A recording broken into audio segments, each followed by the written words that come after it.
Dajjal dilahirkan sekitar 100 tahun sebelum Nabi Musa alaihissalam. Dajjal tumbuh seorang diri di dalam kuil tersebut. Saat masih bayi, Dajjal jarang makan dan minum. Bukan karena dia tidak mau, tapi tubuhnya seperti tidak memerlukan asupan. Umurnya seakan ditangguhkan, ditakdirkan memiliki kehidupan yang panjang sampai hari kiamat. Namun meskipun begitu, tetap saja dia merasa sendirian di dalam kuil tersebut. Hingga akhirnya, berita tentang tempat persembunyian bayi Dajjal menyebar ke telinga warga desa. Warga desa pun bersepakat untuk membakar kuil tersebut.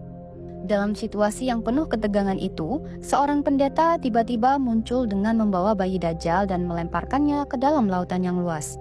Ketika terombang-ambing di tengah gelombang lautan yang ganas, Allah SWT memerintahkan malaikat Jibril untuk menyelamatkan bayi Dajjal dan menempatkannya di sebuah gua di sebuah pulau kecil yang mempesona dengan keindahannya. Pulau itu dijaga oleh seekor binatang yang memiliki kemampuan berbicara dalam bahasa manusia. Malaikat Jibril memberikan tugas kepada makhluk tersebut untuk menjaga dan melindungi Dajjal. Malaikat Jibril juga memberikan instruksi kepada binatang tersebut untuk menyampaikan asal-usul Dajjal kepada setiap pengunjung yang datang, serta mengajarkan mereka prinsip-prinsip kehidupan yang penuh hikmah. Dengan penuh cinta dan perhatian, binatang itu merawat Dajjal, memastikan dia tumbuh dengan baik. Malaikat Jibril sesekali berkunjung untuk memastikan bayi Dajjal mendapatkan segala kebutuhan yang diperlukan. Pada suatu hari, ketika usia Dajjal masih genap 7 tahun, ia terbangun dari tidurnya yang lelap. Suasana dalam gua yang menjadi tempat tinggalnya terasa sepi dan sunyi.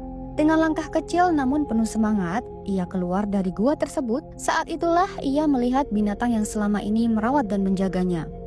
Meski awalnya hati kecilnya dipenuhi rasa takut dengan binatang tersebut, namun perlahan-lahan Dajjal kecil mulai merasa nyaman. Binatang tersebut dengan suara yang penuh kelembutan menyampaikan kepada Dajjal bahwa ia adalah anak kecil yang diselamatkan oleh malaikat Jibril pada saat kelahirannya.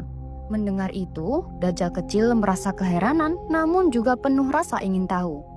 Binatang itu kemudian mengajak Dajjal kecil untuk mengetahui lebih jauh tentang asal-usulnya. Dalam perjalanan yang penuh makna, binatang tersebut menjelaskan bahwa jika Dajjal kecil mengikuti jalan yang ditempuh oleh Jibril dan para nabi, ia akan tumbuh menjadi individu yang mulia, penuh kebajikan, dan kelak menjadi seorang pemimpin besar di dunia ini.